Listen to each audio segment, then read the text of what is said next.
काशीत मरणात मुक्ति। जो व्यक्ति काशी में जाकर के अपनी शेष आयु को भोग करता है और अंतिम श्वास लेता है, वो सीधा शिव लोक को गमन होता है, उसकी सीधी मुक्ति होती है। काशी में पहुंचने वाले व्यक्ति की सीधी मुक्ति होती है।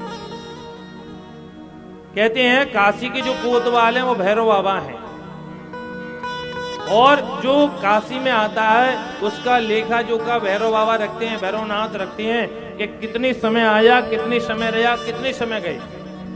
जानते हैं कि आप जिस दिन काशी जाएंगे आपको किसी ना किसी रूप में भैरवनाथ जरूर आकर के मिलेंगे, चाहे वो पंडित के रूप में मिले, चाहे वहां पुजारी के रूप में मिले, चाहे घाट वाले के रूप में मिले, चाहे वहां किसी के रूप में मिले, लेकिन आपसे पूछते हैं भैया यहाँ कब तक रहोगे।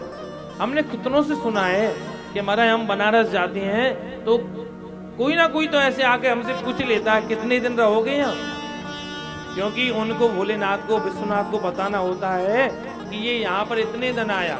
कदाचित वो वहां रह करके मर गया और उसकी मुक्ति का उपाय भोलेनाथ ही करते हैं। काशीत मरणात मुक्ति। भोलेनाथ की दिव्य नगरी का निर्माण, गंगा जी का पावन तट, गंगा स्नान करके शिव विश्वनाथ को जो जल चढ़ाता है, विश्वनाथ ममनाथ पुरारी। कहते हैं बनारस में भगवान विश्वनाथ को एक बेलपत्र चढ़ाने का कितना बड़ा महत्व है। हम लोग जो बेलपत्र चढ़ाते हैं ना, मनमाने ढंग से चढ़ा देते हैं। हमेशा बेलपत्र जो प्राय एक मुखी से लेकर के 11 मुखी तक बेलपत्र होता है, हमने देखा है। एक मुखी, दो मुखी, 3 मुखी तो प्राय 3, 4, 5 तो लोग देख ही लेते हैं प्राय, लेकिन 11 मुखी बेलपत्र भी होता है।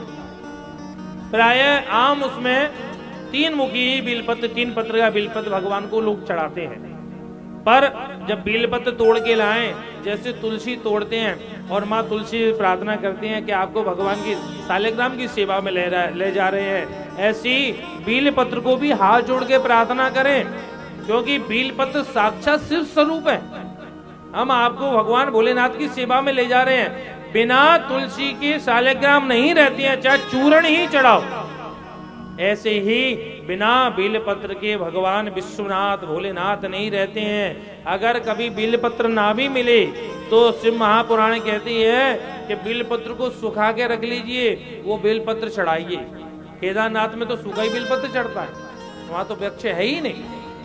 अगर वो भी ना मिले तो चूर्ण बना लीजिए, वो बेलपत्र चढ़ाइए। मंदिर जाएं और बेलपत्र ले जाना भूल जाएं तो भगवान भोलेनाथ पे चढ़े हुए बेलपत्र धो करके दोबारा चढ़ाए जा सकते। शिव महापुराण कहती है उनमें कोई अपराध नहीं है।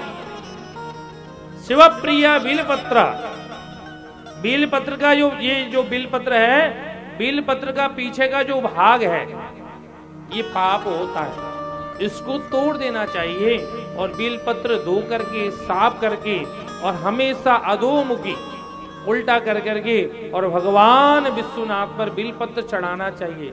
एक बेलपत्र चढ़ाने का क्या महत्व जानते हैं?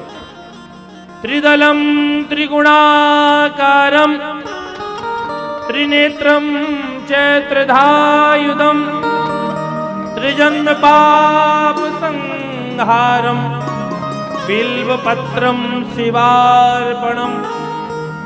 एक बेलपत्र भगवान विश्वनाथ पे चढ़ाया और एक बेलपत्र चढ़ाने मात्र से 3 जन्मों के पाप समाप्त हो जाते हैं। प्रेम से बोलो हर हर महादेव।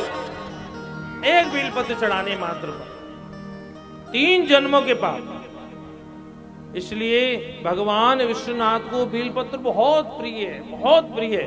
कभी भी शिवलिंग पर रोली से तिलक नहीं लगाना चाहिए, शास्त्र में रोली वर्जित है। शिवलिंग पे लाल चंदन, पीत चंदन से त्रिपुंड बनाए, रक्त चंदन से बीच में टीका लगा दें, फिर अक्षत लगाएं।